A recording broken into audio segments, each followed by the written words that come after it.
சரிங்கப்பா என்று சொல்லிவிட்டு போனை கீழே வைத்தார். அதை பார்த்த மனைவி காயத்ரி, பிரவீன், என்னாச்சு? உங்க அப்பா கிட்ட பேசின பிறகு உன் முகத்துல ஏதோ சோகம் தெரியுதே, மாமா என்ன சொன்னாரு என்று கேட்க, உடனே கணவன் பிரவீன், அம்மாவுக்கு அடிக்கடி உடம்பு சரியில்லாம போகுதான், அதனால நம்ம எல்லாரையும் பார்க்கணும்னு ரொம்ப ஆசைப்படுறாங்க போல. அப்பா நம்ம 3 பேரையும் இந்தியாவுக்கு வர சொல்லி கட்டாயப்படுத்துறாரு என்று சொன்னதும், ஐயோ, இந்தியாவுக்கு போய் இந்த வயசான கிழவன் கிழவையே யார் பார்க்கறது? பிரவீன் சொல்றத பார்த்தா ஒருவேளை அவங்க அம்மாவை இங்கே கூட்டிட்டு வந்துருவாரு போல தெரியுதே. அப்படி ஒன்று நடந்து அவங்க அம்மாவை நம்ம தலையில கட்டிட்டா ஐயோ என்று தனக்குள் நினைத்தவள், பிரவீன் கவலைப்படாத, அதெல்லாம் உங்க அம்மாவுக்கு ஒன்றும் ஆகாது.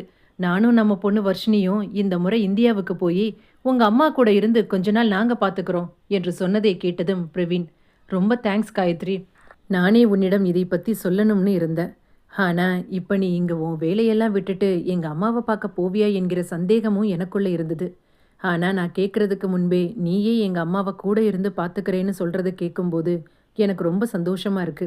நான் இப்பவே உங்க 2 பேருக்கும் இந்தியா போவதற்கு டிக்கெட் புக் பண்றேன் என்று சொல்லிவிட்டு அங்கிருந்து சென்றான். ஒரு வாரத்திற்கு பின்பு பிரவீன் தன் மனைவி காயத்ரி மற்றும் தன் குழந்தை வர்ஷினியை அழைத்து கொண்டு ஏர்போர்ட்டிற்கு சென்றார்.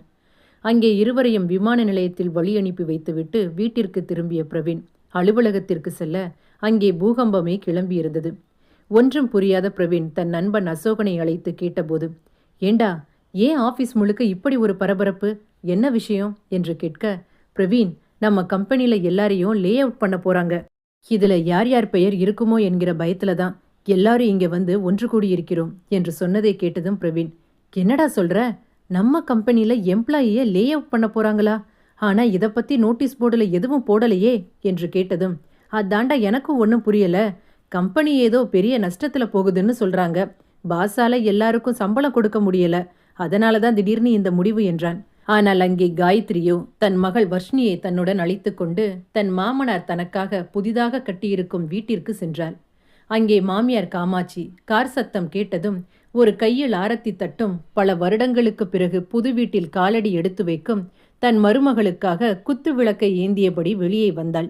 பின்பு தன் மருமகள் காயத்ரி மற்றும் பேத்தி வர்ஷினியை பார்த்தவுடன் அவர்கள் இருவருக்கும் முதலில் ஆரத்தி எடுத்துவிட்டு பின்பு தன் மருமகள் காயத்ரியின் முகத்தை பார்த்தபடி, அம்மாடி, 7 வருஷத்துக்கு அப்புறம் நீ இந்த புது வீட்டில் முதல் முறை காலடி எடுத்து வைக்கிற, இது உன் வீடுமா, உனக்காக உன் மாமனார் பார்த்து பார்த்து கட்டுனது, முறைப்படி இந்த வீட்டுக்கு பால் காய்ச்சும் போதே நீங்க வந்து குத்து விளக்கு ஏற்றி வச்சிருக்கணும்.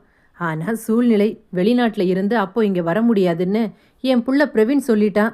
ஆனா இப்ப நீ இந்த வீட்டுக்கு முதல் முறை வர இல்லையா, இந்தாமா இந்த குத்து விளக்க கையில பிடி, இந்த குத்து விளக்க உன் கையினால உள்ள எடுத்துட்டு வாமா என்று சொல்ல, நீங்க இன்னும் எந்த காலத்துல இருக்கிறீங்க, எனக்கு இந்த புகைவாடை பிடிக்காது, எனக்கு இதெல்லாம் ரொம்ப அலர்ஜி, நாங்க 2 பேரும் ஏண்டா இங்க வந்தோம்னு வருத்தப்படுறோம், ஏர்போர்ட்ல இருந்து இங்க வர்றதுக்கு ஒரு டாக்ஸி கூட இல்ல, யாரை கேட்டாலும் அந்த மலை மேல எல்லாம் டாக்ஸி போகாதுமான்னு சொல்லிட்டாங்க, வர்ற வழியெல்லாம் ரோடு முழுசா குண்டும் குழியுமா இருக்கு, அங்கேயெல்லாம் டாக்ஸி வராதுன்னு எத்தனை டாக்ஸி நான் மாறி மாறி வந்திருக்கேன் தெரியுமா, இப்படியா காட்டுக்குள்ள கொண்டு வந்து ஒரு வீடை கட்டி வைக்கிறது, இந்த வீட்டை கட்ட இவ்வளவு பணம் செலவு செய்யணுமா, இந்த பணத்தை எங்க கையில கொடுத்திருந்தா நான் அமெரிக்காவில் இருக்கிற என் வீடை இன்னும் கொஞ்சம் பெருசுபடுத்தியிருப்பேன் என்று சொன்னதும் மாமனார் கண்ணப்பனின் முகம் சற்று வாடியது.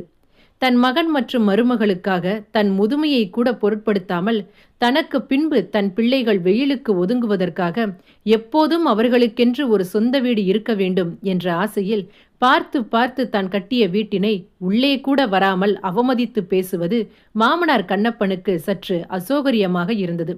அதை கவனித்த மாமியார் காமாட்சி, பரவாயில்லம்மா, நீதான் இப்ப வந்துட்டியே, உன் இஷ்டப்படி நீ என்ன சொல்றியோ அதுபடி நாம இந்த வீட்டை மாத்திரலாம் என்று சொல்லிக்கொண்டே தன் பேத்தி தேன்மொழியை பார்த்து, என் தங்கம் எப்படி வளர்ந்துட்டான்னு பாருங்க என்று சொல்ல, இங்க பாருங்க, அவளை தங்கம் செல்லம் இப்படியெல்லாம் சொல்லி கூப்பிடாதீங்க, என் பொண்ணுக்கு அதெல்லாம் கொஞ்சம் கூட பிடிக்காது என்று சொன்னதும் மாமனார் கண்ணப்பன், என்னம்மா நீ, சின்ன குழந்தைய தாத்தா பாட்டி நாங்க எப்படி கொஞ்சுறது, தங்கம் செல்லம் வைரம் என்று சொல்லி தானம்மா கொஞ்சம் முடியும், அதை கூட நாங்க எங்க பேரப்புள்ளைய பார்த்து சொல்லக்கூடாதா என்று சொன்னதை கேட்டதும் பேத்தி தேன்மொழி, அம்மா இங்க ரொம்ப ஹாட்டா இருக்கு, வீட்ல ஏசி இருக்கா என்று கேட்க அதை கவனித்த கண்ணப்பன், அம்மாடி தேன்மொழி, தாத்தா உனக்காக பெரிய ஏர் கூலர் வாங்கி வச்சிருக்கேன் என்று சொன்னதை கேட்டதும் சிறுமி தேன்மொழி, என்னோட பேரு தேன்மொழி இல்ல, என்னோட பேரு வர்ஷினி, என்று சொல்ல உடனே கண்ணப்பன் தன் மருமகள் காயத்ரியின் முகத்தை உற்று நோக்க, அவ பேரு தேன்மொழி இல்ல, அமெரிக்கா போன பிறகு மாடனா இருக்கணும் என்பதற்காக அவ பேரை வர்ஷினின்னு மாத்தி வச்சிருக்கோம். இனிமே அவளை வர்ஷினி என்று சொல்லி கூப்பிடுங்க. ஆமா, ஏன் 2 பேரும் இப்படி வழிய மறைச்சிட்டு குறுக்க நிக்கிறீங்க? நான் என் பொண்ணை அழைச்சிட்டு உள்ள போகணும், கொஞ்சம் தள்ளி நின்னு வழிய விடுங்க என்று சொல்ல காமாட்சி மற்றும் கண்ணப்பன் இருவரும் இரு துருவங்களாக விலக காயத்ரி தன் மகள் தேன்மொழியை அழைத்து கொண்டு உள்ளே சென்றாள். பின்பு சமையலறைக்கு சென்ற காமாட்சி தன் பேத்திக்கு பிடிக்கும் என முறுக்கு, சீடை, தட்டுவடை என்று விதவிதமாக நெய்யில் சமைத்த பலகாரங்களை கொண்டு வந்து மேஜையின் மீது ஒவ்வொன்றாக எடுத்து வைத்தாள். சோஃபாவில் அமர்ந்தபடி மொபைல் போனில் விளையாடிக் கொண்டிருந்த தன் பேத்தி தேன்மொழியை பார்த்து, அம்மாடி தேன்மொழி என்று சொன்னதும், பாட்டி, நான் எத்தனை முறை உங்ககிட்ட சொல்லியிருக்கேன், என்னோட பேரு வர்ஷினி, தேன்மொழி இல்ல என்று சொல்ல அதை கேட்டதும் காமாட்சி, அந்த பேரு இந்த பாட்டி வாயில நுழைய மாட்டேங்குதுமா. சரி, அதை விடு. பாட்டி உனக்காக முறுக்கு, சீடை, அதிரசம் எல்லாம் செஞ்சு கொண்டு வந்திருக்கேன், சாப்பிடு என்று ஒரு தட்டில் எடுத்து வைத்து அதை கொண்டு வந்து தன் பேத்தி தேன்மொழியின் கையில் கொடுத்தாள். அதை பார்த்த மருமகள் காயத்ரி, அதெல்லாம் என் பொண்ணுக்கு கொடுக்காதீங்க, அவளுக்கு இந்த பலகாரம் எல்லாம் ஒத்துக்காது என்று சொல்ல, இல்லம்மா, எல்லாம் நெய்யில இவளுக்காக நான் பார்த்து பார்த்து செஞ்சிருக்கேன், அதெல்லாம் ஒன்றும் ஆகாது, வளர புள்ளதானே, தாராளமா அதை சாப்பிடலாம் என்றாள் காமாட்சி. அதை கேட்டதும் கோபமான மருமகள் காயத்ரி, இங்க பாருங்க, என் பொண்ணுக்கு எதை கொடுக்கணும்னு எனக்கு தெரியும், இனிமே இது மாதிரி எண்ணெயில சமைத்த பலகாரத்தை கொண்டு வந்து என் பொண்ணு கையில கொடுக்காதீங்க, அவளுக்கு ஏதாவது தேவை இருந்தா அதை நான் ஆன்லைன்ல ஆர்டர் பண்ணி அவளுக்கு வாங்கி கொடுத்துக்கிறேன், முதல்ல இதையெல்லாம் எடுத்துட்டு போங்க என்று முகத்தில் அடித்தாற் போல அவள் சொன்னதை கேட்டதும் மாமனார் கண்ணப்பனின் முகம் வாடியது. தன் பேத்தி தேன்மொழிக்காக ஆசை ஆசையாக தன் மனைவி சமைத்த உணவுகளை குப்பை தட்டில் எடுத்து கொட்டியது போல பேசிய தன் மருமகளின் பேச்சு மாமனார் கண்ணப்பனின் மனதை சுக்கு நூறாக கிழித்தது. இரவு உறங்கும் வேளையில் தன் சமையல் பணிகளை முடித்துவிட்டு தன் அறைக்கு வந்த மனைவி காமாட்சியை பார்த்து கணவன் கண்ணப்பன், உன் அண்ணன் பொண்ணு முன்ன மாதிரி இல்ல காமாட்சி, இப்ப ரொம்ப மாறி போயிட்டா. அண்ணன் பொண்ணு நம்ம பையனுக்கு கல்யாணம் செஞ்சு வச்சா காலம் முழுக்க நிம்மதியா இருக்கலாம்னு நீ சொன்ன, ஆனா இப்போ வந்ததுல இருந்து அவ நம்மள ஒரு மனுஷியா கூட மதிக்கிறதில்ல. 10 வருஷம் கழிச்சு நம்ம மருமக நம்ம வீட்டுக்கு வந்திருக்கான்னு நான் ரொம்ப சந்தோஷப்பட்டேன். பேத்திய என் உள்ளங்கையில எடுத்து தூக்கி கொஞ்சணும்னு நான் ரொம்ப ஆசைப்பட்டேன். ஆனா அவ இந்த வீட்டுக்கு வந்ததுல இருந்து நம்ம கூட முகம் கொடுத்து கூட பேசுறதில்ல. கல்யாணம் பண்ணி 2 வருஷம் அவ இந்த வீட்டில தானே இருந்தா, இங்க நம்ம கூட இருக்கும்போது நம்ம மேல ரொம்ப பாசமா அன்பா தானே இருந்தா. ஆனா இப்போ வெளிநாட்டுக்கு போய் திரும்பியதும் ஏதோ நாம என்னமோ வேத்து மனுஷங்க மாதிரி நம்ம கிட்ட இப்படி வெறுப்ப காட்டுறாளே என்று சொன்னதை கேட்டதும் காமாட்சி, இப்ப வந்திருக்கிறது நம்ம மருமக காயத்ரி இல்ல, அமெரிக்கா பொண்ணு காயத்ரி. காசு பணத்தை கண்ணுல பார்த்ததும் மனுஷங்க மாறி போயிடுவாங்கன்னு சொல்லி கேள்விப்பட்டிருக்கேன். ஆனா அது உண்மைதானு இங்க நடக்கிறத பார்க்கும்போது தான் எனக்கு புரியுது. சரி விடுங்க, காலம் மாறும்போது மனுஷங்க மாறுவது ஒன்றும் புதுசில்லையே, எல்லாத்துக்கும் ஒரு காலம் வரும், அந்த ஆண்டவன் தான் இந்த பொண்ணுக்கு ஒரு புத்தியை கொடுக்கணும் என்று சொல்லி தன் கணவனை ஆசுவாசப்படுத்த நினைத்தாள். மறுநாள் காலை கண்ணப்பன் தன் தோட்டத்து செடிகளுக்கு தண்ணீர் பாய்ச்சி கொண்டிருந்த போது பேத்தி தேன்மொழி எப்போதும் போல காதில் ஹெட்செட் அணிந்தபடி மொபைல் போனில் ஏதோ ஒன்றை பார்த்து கொண்டு சிரித்தபடி அமர்ந்திருந்தாள். அதை கவனித்த கண்ணப்பன் ஆசையாக தன் பேத்தியிடம் சென்று, அம்மாடி, நான் உன்னை இந்த வீட்டுக்கு வந்ததுல இருந்து கவனிக்கிறேன், எப்போ பார்த்தாலும் இந்த செல்போனை கையில் வச்சுட்டு ஒரு ஹெட்செட்டை காதில் மாட்டிட்டு ஏதோ உன்னை பார்த்து சிரிச்சுக்கிட்டே இருக்க. காதில் எல்லா நேரமும் ஹெட்செட் போடக்கூடாது, காது செவிடா போயிரும்னு டாக்டர் சொல்றாங்க. நீ வா, தாத்தா உன்னை வெளியே எங்கேயாவது அழைச்சிட்டு போறேன், நாம 2 பேரும் சேர்ந்து கடைக்கு போயிட்டு வரலாம் என்று சொல்ல, அதெல்லாம் எனக்கு ஒன்று வேண்டாம், எனக்கு இப்படி இருக்க தான் பிடிச்சிருக்கு என்று சொன்னதும் கண்ணப்பன், அம்மாடி, உனக்கு இந்த ஊரை பத்தி தெரிஞ்சுக்கணும் இல்லையா, நீ வெளிநாட்டுல இருந்து வந்ததால உனக்கு தமிழ் கூட சரியா பேச வரல. இங்க பாத்தியா, நான் நம்ம தோட்டத்துல எவ்வளவு செடி வளர்த்து வச்சிருக்கேன் தெரியுமா, இதோட பேரு, இந்த செடி எதுக்கெல்லாம் பயன்படும், இந்த ஊர்ல என்னென்னலாம் இருக்கு, இந்த ஊரு கோயில் குளம் என்று அனைத்தையும் தாத்தா உனக்கு சுத்தி காட்டுறேம்மா. அது மட்டும் இல்ல, நீ தமிழ் படிப்பதற்காக தாத்தா உனக்கு புக்கெல்லாம் வாங்கி வச்சிருக்கேன், நான் உனக்கு ஆனா அவனா எல்லாம் சொல்லித்தரேன் என்று சொன்னதும், இப்ப நீங்க இங்கிருந்து போக போறீங்களா இல்லையா, இல்ல நான் எங்க அம்மாவை கூப்பிடவா என்று சொன்னதும் பயத்தில் மாமனார் கண்ணப்பன், ஐயையோ அதெல்லாம் வேணாமா, நான் இங்கிருந்து போறேன், நீ எப்போதும் போல காதுல ஹெட்செட்டை மாட்டிட்டு எப்பவும் போல சிரிச்சிட்டிரு என்று சொல்லிவிட்டு அவர் அங்கிருந்து சென்று விட்டார். ஆனால் மாமனார் கண்ணப்பனுக்கு தன் பேத்தியை தன்னுடன் வெளியே அழைத்துச் சென்று அவளுக்கு பிடித்தமான உணவு பதார்த்தங்களை வாங்கி கொடுத்து அவளை சந்தோஷப்படுத்த வேண்டும் என்ற எண்ணம் அடிமனதில் ஆட்கொண்டிருந்தது. காமாட்சிக்கும் அப்படித்தான். ஆனால் அவர்களின் ஆசைக்கு மருமகள் காயத்ரி துளியும் இடம் கொடுக்கவில்லை. பேத்தி தன் தாயின் பேச்சை கேட்டுக்கொண்டு பாட்டி காமாட்சி மற்றும் தாத்தா கண்ணப்பனை வெறுக்கத் தொடங்கினாள். அன்று காலை மருமகள் காயத்ரி எப்போதும் போல தன் மகள் தேன்மொழியை தன்னுடன் அழைத்து கொண்டு வெளியே சென்றாள்.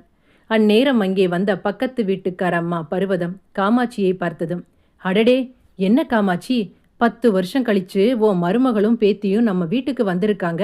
ஆனா அவங்க வந்த சந்தோஷம் உன் முகத்துல துளி கூட இல்லையே என்று கேட்டதும், வேற என்ன பருவதம், வந்ததுல இருந்து 2 பேரும் என்கிட்ட முகம் கொடுத்து கூட பேசுறது இல்ல என்றாள் காமாட்சி. அதை கேட்டதும் பருவதம், என்ன காமாட்சி சொல்ற, ஓ மருமக காயத்ரியா இப்படி நடந்துக்கிறா? கல்யாணம் பண்ணி இங்க வரும்போது ரொம்ப அன்பா பாசமா எல்லார்கிட்டையும் பேசுவாளே, அவளா இப்படி மாறி போயிட்டா? வெளிநாட்டுக்கு போனா மனுஷங்க போடுற உடைதான் மாறும்னு நான் கேள்விப்பட்டிருக்கேன். ஆனா மனுஷங்களே மாறுவாங்கன்னு இப்பதான் புரியுது. ஆமா, ஓ மருமகளை விடு. எந்த மாமியார் மருமகளுக்கு தான் சண்டை வராம இருந்திருக்கு? வீட்டுக்கு வீடு வாசப்படிதான். தேங்காயை உடைச்சா இளநீர் தானே வரும், பின்ன என்ன வெந்நீரா வரும்? அப்படிதான் மாமியார் மருமகள் உறவு. இதையெல்லாம் நினைச்சு கவலைப்படாத காமாட்சி. எந்த வீட்டில் தான் சண்டை இல்லாம இருக்கு? அதை விடு. உன் பேத்தி உன் கூட அன்பா பாசமா தானே இருக்கா? நீ அவளுக்கு பிடிச்சமானதை அடிக்கடி செஞ்சு கொடுக்க வேண்டியது தானே? அவளை அடிக்கடி வெளியே கூட்டிட்டு போய் அவளுக்கு என்ன பிடிக்கும் பிடிக்காது என்று கேட்டு வாங்கி கொடுக்கணும். அப்பதானே குழந்தை நம்ம கிட்ட ஒட்டும். என்ன இருந்தாலும் 10 வருஷம் அவ அம்மா கையில வளர்ந்த குழந்தை இல்லையா? பாவம், குழந்தைக்கு என்ன தெரியும்? நாம தான் குழந்தைக்கு எல்லாம் எடுத்து சொல்லி புரிய வைக்கணும் காமாட்சி என்று சொன்னதை கேட்டதும், அட நீ வேற பருவதம், அவளுக்கு சின்ன வயசுல முறுக்கு சீடை அதிரசம்னா ரொம்ப பிடிக்கும். அதனால நேத்து நெய்யில முறுக்கு சீடை எல்லாம் செஞ்சு ஒரு தட்டுல எடுத்து வச்சு கொண்டு வந்து கொடுத்தேன்.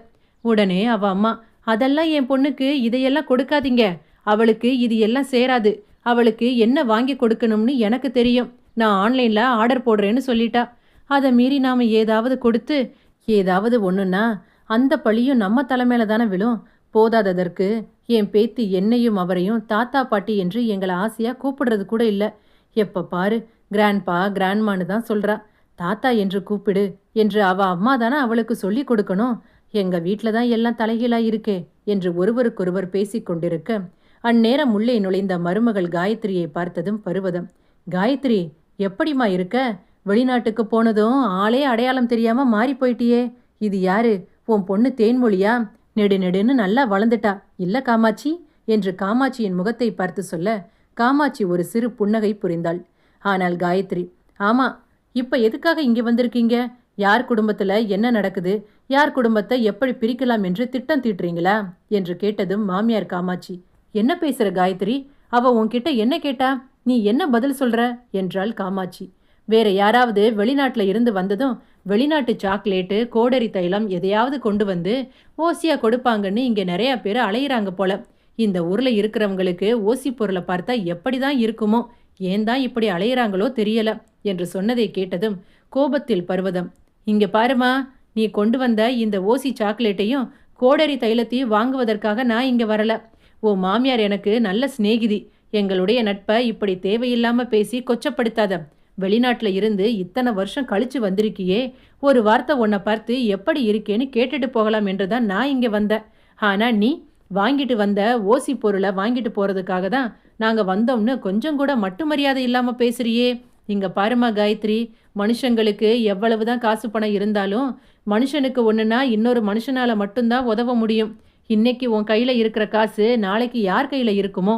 பணத்திமிருல நிமிந்து பார்த்து எச்சிய துப்புனா அது நம்ம மேலதான் விழும். ரொம்ப ஆடாதம்மா, ஆட்டத்தை அடக்க ஒரு நொடி போதாது. நான் வர்றேன் காமாட்சி என்று காமாட்சியின் முகத்தை பார்த்து சொல்லிவிட்டு கோபத்தில் அங்கிருந்து வெளியே சென்று விட்டாள் பருவதம். அங்கிருந்து சென்ற பின்பு காமாட்சி தன் மருமகள் காயத்ரியை பார்த்து, வீட்டுக்கு வந்தவங்க கிட்ட இப்படிதான் பேசுவியா? உன்கிட்ட அப்படி என்ன அவ தப்பா கேட்டா? அவ நல்லா இருக்கியான்னு உன்னை பார்த்து ஒரு வார்த்தை கேட்க கூடாதா என்று சொன்னதும், இங்க பாருங்க, அவங்க எதுக்காக இங்க வர்றாங்க, நீங்க என்ன அவங்க கிட்ட சொன்னீங்கன்னு எனக்கும் தெரியும் என்று சொன்னதை கேட்டதும் காமாட்சி, உனக்கு பருவதத்தை பத்தி என்னம்மா தெரியும்? அவ இந்த வீட்டுக்கு தினமும் வந்து போறவ. வயசான காலத்துல எனக்கு பேச்சு துணைக்கு இருக்கிற ஒரே ஆள் அவ மட்டும்தான். நீ நினைக்கிற மாதிரி உன்னோட வெளிநாட்டு சாக்லேட்டுக்கும் கோடரி தைலத்தையும் கேட்டு ஒன்னும் அவ இங்க வரல. அவ அடுத்த மாசம் அவ மகன் வீட்டுக்கு போறா. அதை சொல்லிட்டு போக தான் அவ இங்க வந்தா. நீ நினைக்கிற மாதிரி அவ ஒன்னும் காசு பணத்துல தாழ்ந்தவ இல்ல. அவ புள்ளையும் வெளிநாட்டுல தான் வேலை செய்யறா. வெளிநாட்டுல சொந்தமா தொழில் வச்சிருக்கான். முதல்ல அடுத்தவங்க கிட்ட பேசும்போது நமக்கு தான் எல்லாம் தெரியும், நம்ம கிட்ட தான் காசு பணம் அதிகமா இருக்குன்னு திமிருல பேசுறத கொஞ்சம் நிறுத்து. கடவுள் எல்லா நேரமும் எல்லாரையும் ஒரே நிலையில வச்சிருக்க மாட்டாரு. இது ஒரு நாள் புரியும் போதுதான் நீ செய்யற தப்பு உனக்கு புரிய வரும் என்று சொல்லிவிட்டு உள்ளே சென்று கதவை தாளிட்டு கொண்டாள் மாமியார் காமாட்சி. பின்பு பேத்தி தேன்மொழி, அம்மா பாட்டி என்ன சொல்றாங்க என்று கேட்டதும் மருமகள் Gayathri, I don't want to answer this for silly questions என்று சொல்லிவிட்டு அவளை உள்ளே அழைத்துச் சென்றாள். மறுநாள் காமாட்சி தனது சமையல் பணிகளை முடித்துவிட்டு சமையல் அறையில் இருந்து வெளியே வந்தபோது பேத்தி தேன்மொழி மற்றும் மருமகள் காயத்ரி மற்றும் மூன்றாம் நபர் ஒருவர் சோஃபாவில் அமர்ந்தபடி மூவரும் ஒருவருக்கொருவர் பேசிக் கொண்டிருந்தனர். அப்போது பேத்தி தன் தந்தை பிரவீனுக்கு வாட்ஸ்அப்பில் தொடர்பு கொள்ள அதனை கவனிக்காத தாய் காயத்ரி தன் கணவன் தொலைபேசியில் இருப்பது தெரியாமல் அங்கே வந்த மாமியார் காமாட்சியை பார்த்து, காட்டுக்குள்ள கொண்டு வந்து வீடு கட்டினதுனால இங்க எந்த ஒரு வேலையும் ஒழுங்கா செய்ய முடியல. பாருங்க, சிக்னலே கிடைக்க மாட்டேங்குது. நான் முக்கியமான ஒரு இம்பார்ட்டன்ட் மெயில் ஒன்று சென்ட் பண்ணணும். எவ்வளவு நேரமா இதுக்காக போராட வேண்டியிருக்கு என்று சொல்ல உடனே காமாட்சி, எனக்கு அதை பத்தி எல்லாம் என்னம்மா தெரியும்? ஆமா, இவங்க யாரு என்று கேட்க அந்த பெண்மணி, நான் கேர்டேக்கர், உங்க பேத்திய பாத்துக்கிறதுக்காக இங்க வந்திருக்கேன் என்று சொன்னதை கேட்டதும், அப்படியாமா? ஆமா, எவ்வளவு நேரம் டியூஷன் எடுப்ப? 1 மணி நேரமா இல்ல 2 மணி நேரமா என்று காமாட்சி கேட்டதும், அம்மா நான் டியூஷன் எடுக்கிறதுக்காக இங்க வரல. இனிமே உங்க பேத்தி எத்தனை மணிக்கு சாப்பிடணும், என்ன சாப்பிடணும், அவ எப்படிப்பட்ட ட்ரெஸ் போடணும் எல்லாத்தையும் முடிவு செய்ய போறது நான் தான். 24 மணி நேரமும் உங்க பேத்திய பாத்துக்கிறதுக்காக மட்டும்தான் உங்க மருமக என்ன அப்பாயின்மெண்ட் பண்ணியிருக்கிறாங்க என்று சொல்ல கேட்டதும் மாமியார் காமாட்சி, இங்க பாருமா, என் பேத்திய பாத்துக்க என் மருமக காயத்ரி இருக்கா. பின்ன நீ எதுக்காக என் பேத்திய எங்க வீட்டில் வந்து பார்த்துக்கணும்? அதெல்லாம் ஒன்றும் வேண்டாம். டியூஷன் எடுக்கிறதா இருந்தா 1 மணி நேரமோ 2 மணி நேரமோ வீட்டுக்கு வந்து டியூஷன் எடுத்துட்டு போ. அதுக்கு எவ்வளவு காசு என்று சொன்னா அதை நான் கொடுத்துட்டு போறேன். மற்றபடி குழந்தைய பார்த்துக்கிற பொறுப்பு எல்லாம் நான் உங்ககிட்ட ஒப்படைக்க முடியாது என்று சொல்ல அதை கவனித்த மருமகள் காயத்ரி அந்த பெண்மணியை மேலும் கீழும் பார்க்க, மேடம், அப்படின்னா நீங்க உங்க ஃபேமிலி கிட்ட பேசிட்டு எனக்கு ஒரு முடிவு சொல்லுங்க. நான் நாளைக்கு வரேன் என்று சொல்லிவிட்டு அங்கிருந்து கிளம்பி சென்றாள். அவள் அங்கிருந்து சென்ற பின்பு மருமகள் காயத்ரி மாமியார் காமாட்சியை பார்த்து, உங்களுக்கு என்ன தெரியும்னு அந்த பொண்ணு முன்னாடி என்னை இப்படி பேசி அவமானப்படுத்துறீங்க என்று சொன்னதும், நான் என்னம்மா உன்னை அவமானப்படுத்திட்டேன்? என் பேத்தியை பார்த்து கொள்ள வேண்டியது உன்னுடைய பொறுப்பு தானே. ஒரு அம்மாவா நீ பெத்த பிள்ளைய கூட உன்னால பார்க்க முடியாதா? அதை விட வேற வேலை என்ன இருக்கு உனக்கு? அப்படி உன்னால பார்த்துக்க முடியலன்னா சொல்லு. அவளை பார்த்துக்க நானும் என்னோட கணவரும் இருக்கோம். பின்ன எதுக்காக காசு செலவு பண்ணி யாரோ ஒருத்தரை என் பேத்தியை பார்த்துக்க அப்பாயின்மெண்ட் பண்ணணும் என்று கேட்டதும், இங்க பாருங்க, நான் ஒர்க்கிங் உமன். இவளை மட்டும் நான் பார்த்துட்டு இருந்தா என் வேலையை யார் செய்யறது? என்னால உங்களை மாதிரி அடுப்படியே கதின்னு ஒரு கிணத்து தவளையா வாழ முடியாது. எப்படி என்னோட வேலை முக்கியமோ அப்படிதான் எனக்கு என்னோட பொண்ணும். அது மாதிரி அவளை பார்த்துக்க ஒரு பொண்ணை அப்பாயின்மெண்ட் பண்ணா அவ என் பொண்ணை பார்த்துக்க போறா. இதுல என்ன தப்பு இருக்கு? இனிமே தேவையில்லாம என் விஷயத்துல தலையிடாதீங்க. என் பொண்ணை எப்படி பார்த்துக்கணும்னு எனக்கு தெரியும் என்று சொல்ல அங்கு நடப்பதை கவனித்த பேத்தி தேன்மொழி, தாத்தா பாட்டிக்கு என்ன ரொம்ப பிடிக்குமாமா? அவங்க என்ன பார்த்துப்பாங்களா என்று கேட்டதும், ஐ don't want to answer this for silly questions என்று சொல்லிவிட்டு அங்கிருந்து அவளை கடந்து சென்றாள். அந்நேரம் தொலைபேசியின் வழியே அங்கு நடப்பதை கேட்டுக்கொண்டிருந்த கணவன் பிரவீனுக்கு அப்போதுதான் தன் மனைவியின் உண்மை முகம் தெரிய வந்தது. அலுவலகத்தில் வேலை போன பிறகு மீண்டும் அமெரிக்காவில் சில நாட்கள் இருந்து வேலை தேடலாம் என்று முயற்சிக்க செல்லும் இடமெல்லாம் அவனுக்கு தோல்வி ஒன்றே மிஞ்சியது. இதனால் வேறு வழியின்றி தன் வாழ்க்கையின் மிச்ச நாட்களை தன் பெற்றோருடன் கழித்துவிடலாம் என்று முடிவு செய்தவன் தன் பெட்டி படுக்கையை எடுத்துக்கொண்டு விமானத்தில் பறந்து தன் சொந்த ஊரினை வந்தடைந்தான். தன் கணவனின் திடீர் வருகையை அறியாத மனைவி எப்போதும் போல தன் மகள் தேன்மொழியை தன்னுடன் அழைத்து கொண்டு தன் நண்பர்களுடன் பார்ட்டி செய்வதற்காக வெளியே சென்று விட்டாள். மாமியார் காமாட்சியும் தன் கணவர் வெளியே சென்ற பிறகு கதவை தாளிட்டு கொண்டு எப்போதும் போல தன் சமையல் பணிகளை செய்து கொண்டிருந்தாள். திடீரென்று நெஞ்சு வலி வரவே தண்ணீர் குடிக்க சென்றபோது கை தவறி கண்ணாடி ஜார் கீழே விழுந்து நொறுங்கியது. நெஞ்சை பிடித்தபடி காமாட்சி புழு போல தரையில் சுருண்டு மயங்கி கீழே விழுந்தாள். அப்போது விமானத்தில் இருந்து இறங்கிய மகன் பிரவீன் விமான நிலையத்திலிருந்து ஒரு டாக்ஸியை எடுத்துக்கொண்டு தன் வீட்டினை சென்றடைந்தான். அங்கே தன் தாய்க்கு இன்ப அதிர்ச்சி கொடுக்க நினைத்தவனுக்கு அங்கே அதிர்ச்சி காத்து கொண்டிருந்தது. கதவை பல மணி நேரம் தட்ட உள்ளே இருந்து யாரும் வராததனால் அங்கிருந்த ஜன்னல் வழியை எட்டி பார்த்தான். கண்ணாடி துண்டுகள் தரையில் சிதறி கிடக்க மயங்கிய நிலையில் கிடந்த தன் தாயை பார்த்ததும் பதறி துடித்த மகன் பிரவீன் உடனே அக்கம் பக்கத்தினர் உதவியுடன் கதவை உடைத்துக்கொண்டு தன் தாயை உடனடியாக மருத்துவமனைக்கு அழைத்துச் சென்றான். அங்கே மருத்துவமனையில் காமாட்சிக்கு முதலுதவி வழங்கப்பட்டது. சிறிது நேரத்தில் காமாட்சி நார்மல் வார்டுக்கு கொண்டு வரப்பட்டாள். அங்கே மயங்கிய நிலையில் கண்கள் மட்டும் பாதி திறந்திருக்க தன் மகனின் முகத்தை பார்த்ததும் காமாட்சியின் மனம் சற்று ஆனந்தமானது. சிறிது நேரத்தில் அங்கே வந்த கணவன் கண்ணப்பன் தன் மனைவி காமாட்சியின் முகத்தை பார்த்து, காமாட்சி, என்னை விட்டு போகலாம்னு முடிவு செஞ்சிட்டியா? அப்படி என்ன உனக்கு ஏன் மேல கோபம்? நீ மட்டும் தனியா போயிட்டா இந்த கிழவனுக்கு வேற யார் துணை இருக்கா? போகும்போது என்ன உன் கூட அழைச்சிட்டு போகணும்னு உனக்கு தோணலையா என்று கேட்டதும் காமாட்சியின் கண்களில் இருந்து கண்ணீர் வடிந்தது. தன் தாய் தந்தையின் துயர நிலையை பார்த்து தன் மனைவியின் மீது உச்சக்கட்ட கோபத்திற்கு ஆளான கணவன் பிரவீன் காயத்ரிக்கு தகுந்த பாடம் கற்பிக்க வேண்டும் என்று முடிவு செய்தார். அதனால் தன் தாயை அழைத்து கொண்டு வீட்டிற்கு திரும்பிய பிரவீன் தன் தாயை உறங்க வைத்துவிட்டு அன்று இரவு வெளியே சென்றான். தன் கணவனின் வருகையை அறியாத மனைவி காயத்ரி தன் மகளை அழைத்து கொண்டு நடு இரவில் டாக்ஸியில் வந்து இறங்கினாள். நேராக கதவை திறந்து எப்போதும் போல தன் அறைக்கு சென்று போர்வையை போர்த்தி கொண்டு மெத்தையில் உறங்கச் சென்றாள். சில மணித்துணிகளுக்கு பிறகு கணவனிடமிருந்து வாட்ஸ்அப்பில் ஒரு அழைப்பு வந்தது. உடனே கண்ணை கசக்கியபடி கணவன் பெயரை பார்த்ததும் ஒரு சிறு புன்னகை புரிந்தவள் போனை எடுத்து காதில் வைத்தபடி, எத்தனை முறை நான் உங்களுக்கு ஃபோன் பண்றது? ஏன் இத்தனை நாளா நான் ஃபோன் பண்ணும்போதெல்லாம் நீங்க எடுக்கவே இல்லை என்று கேட்டதும், காயத்ரி, பதட்டப்படாம நான் சொல்றத கேளு. எனக்கு வேலை போயிருச்சு. இதுக்கு மேல நஷ்டத்துல ஓடுற ஒரு கம்பெனியை எடுத்து நடத்த முடியாது என்று எங்க கம்பெனியை எங்க பாஸ் வேற ஒருத்தருக்கு வித்துட்டாரு. கம்பெனியில வேலை செஞ்ச எல்லாரும் இப்ப வேலை இல்லாம எல்லாரும் அவங்க பெட்டி படுக்கையை எடுத்துட்டு அவங்க சொந்த ஊருக்கு போக முடிவு செஞ்சுட்டாங்க என்று சொன்னதும் மனைவி காயத்ரி, பரவாயில்ல பிரவீன், இந்த வேலை இல்லைனா என்ன, வேற ஒரு வேலை நம்மளுக்கு கிடைக்காதா? நீ பொறுமையா வேற ஒரு நல்ல வேலையா பார்த்து தேடு என்று சொன்னதும் உடனே கணவன் பிரவீன், என்ன காயத்ரி, அது எப்படி முடியும்? அமெரிக்காவில் ஒரு நிமிஷம் கூட கையில காசு இல்லாம இருக்க முடியுமா என்று சொன்னதும், அதான் நம்ம பேங்க்ல சேவிங்ஸ் அமௌண்ட் போட்டு வச்சிருக்கோமே, உனக்கு வேற வேலை கிடைக்கிற வரைக்கும் நாம அதிலிருந்து பணத்தை எடுத்து செலவு செய்ய வேண்டியதுதான் என்று மனைவி காயத்ரி சொன்னதும் கணவன் பிரவீன், வீடு வாங்கி 2 வருஷம்தான் ஆகுது. வீடு கார் எல்லாமே இங்க கடன்ல தான் வாங்கி இருக்கோம். வங்கியில இருக்கிற பணத்தை எடுத்து கடனை கூட நம்மளால அடைக்க முடியாது. உண்மையை சொல்ல போனா இப்ப நம்ம கையில ஒத்த ரூபா கூட இல்ல. என்னால இதுக்கு மேல இங்க வேலை செய்ய முடியாது. வேலை செய்யற இடத்துல ஒர்க் ப்ரெஷர் ரொம்ப அதிகமா இருக்கு. என்னால இந்த ஸ்ட்ரெஸ்ஸை இனியும் தாங்க முடியாது. இப்ப எனக்கு இருக்கிற ஒரே நம்பிக்கை எங்க அப்பா எனக்கு கட்டி கொடுத்திருக்கிற வீடு மட்டும்தான். இப்போ எனக்கு இருக்கிற ஒரே நம்பிக்கையே அந்த வீடு மட்டும்தான். அந்த வீடை என் பேர்ல மாத்தி எழுதுற வரைக்கும் நாம தான் பொறுமையா இருக்கணும். அந்த வீடும் நம்ம கையை விட்டு போச்சுன்னா அவ்வளவுதான். இத்தனை நாளா மாளிகையில இருந்த நாம அடுத்த நொடியே பிச்சை எடுக்கிற நிலைமை வந்துடும். இனிமே நீ எங்க அப்பா அம்மாவை முன்ன இருந்ததை விட இன்னும் கண்ணும் கருத்துமா ரொம்ப நல்லா பார்த்துக்கோ. நீ எங்க அப்பா அம்மாவை எப்படி பார்த்துப்பேன்னு எனக்கு ரொம்ப நல்லா தெரியும். இருந்தாலும் வீடு நம்ம கைக்கு வர வரைக்கும் இதை விட்டா வேற வழி இல்லை காயத்ரி. நான் ஊருக்கு வர டிக்கெட் போட்டிருக்கேன். நாளை காலையில நான் அமெரிக்காவில் இருந்து கிளம்பி நம்ம வீட்டுக்கு வந்துடுவேன். வந்ததும் நம்ம பொண்ணை பக்கத்துல இருக்கிற ஒரு நல்ல ஸ்கூலா பார்த்து சேர்த்துடலாம் என்று சொல்லிவிட்டு அழைப்பை துண்டித்தான். கணவனின் பேச்சை கேட்ட பிறகு மனைவி காயத்ரிக்கு ஒரு நிமிடம் மனதிற்குள் பயம் வந்தது.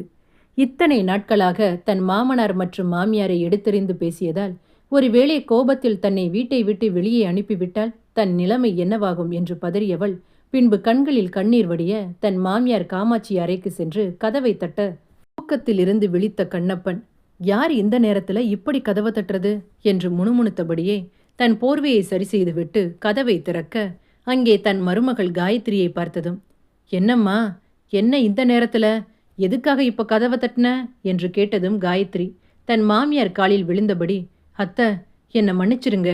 உங்க அருமை தெரியாம நான் உங்க 2 பேரையும் வார்த்தையால ரொம்ப நோகடிச்சிட்டேன். நான் செஞ்ச பாவத்துக்கு தான் கடவுள் எனக்கு இவ்வளவு பெரிய தண்டனையை கொடுத்துட்டாரு என்று சொல்ல ஒன்றும் புரியாத மாமியார் காமாட்சி, என்னங்க, என்ன சொல்றா என்று கஞ்சாடை காட்டியதும் மாமனார் கண்ணப்பன், என்னடி, எனக்கும் ஒன்றும் புரியலையே, இரு என்றவன், என்னம்மா, என்ன ஆச்சு என்று கேட்டதும் மருமகள் காயத்ரி, நான் உங்களுக்கு பண்ண பாவத்துக்கு தான் கடவுள் எனக்கு இவ்வளவு பெரிய தண்டனை கொடுத்துட்டாரு. பிரவீனுக்கு அங்கே வேலை போயிருச்சு. இனிமே அந்த நாட்டில் இருந்து அவரால் வேலை செய்ய முடியாதான். வீடு கார் என்று எல்லாம் கடன்ல வாங்கினதுனால வீட்டு கடன் அடைச்சது போக கையில் இப்போ 1 ரூபா கூட மிச்சம் இல்லை. இப்போ எங்களுக்கு எங்கே போறதுன்னு ஒன்றும் புரியல அத்தை என்று சொன்னதும் மாமியார் காமாட்சிக்கு தன் மகனின் சித்து விளையாட்டு புரிய வந்தது. உடனே தன் கணவரை பார்த்து ஒரு சிறு புன்னகை புரிந்தவள், "இங்க பாரு காயத்ரி, நீங்க 2 பேரும் எங்க வீட்டில் தாராளமா எவ்வளவு நாள் வேணுனாலும் தங்கிக்கலாம். இது உன் வீடு. என் பையனுக்காக நான் பார்த்து பார்த்து கட்டின வீடு. இந்த வீட்டை விட்டு உன்னை எப்படிமா நான் வெளியே போக சொல்லுவேன்?" என்று சொன்னதும் தன் தவறை உணர்ந்த காயத்ரி மீண்டும் தன் மாமியாரின் காலில் விழுந்து மன்னிப்பு கேட்டாள். ஒரு வீட்டின் உண்மையான மதிப்பு அதில் இருக்கும் அன்பிலும் மரியாதையிலும் தான் இருக்கிறது. வாழ்க்கையில் சில நேரங்களில் நாம் செய்வது சரி என்று நினைத்தாலும் அது மற்றவர்களின் மனதை காயப்படுத்தும் போது தன்மேல் இருக்கும் தவறை உணர்ந்து திருத்திக் கொள்ள நினைப்பதுதான் ஒரு தனிமனித சுய ஒழுக்கம். ஆனால் சில நேரங்களில் சிலர் தான் செய்வது தவறு என்று தெரிந்தும் கூட அவர்களின் பிடிவாதம் அவர்கள் செய்த தவறை திருத்திக் கொள்ள அவர்களுக்கு இடமளிப்பதில்லை. பொதுவாக ஒருவர் செய்யும் தவறை நேருக்கு நேர் நின்று சுட்டிக்காட்டுவதை விட அவர்களுக்கு புரியும் மொழியில் எடுத்துக் கூறுவதுதான் மிகச்சிறந்த பதிலடி என்று கணவன் பிரவீன் நிரூபித்து விட்டான். தவறை உணர்ந்து மன்னிப்பு கேட்பது பலவீனம் அல்ல, அது மனிதனின் மிகப்பெரிய பலம்.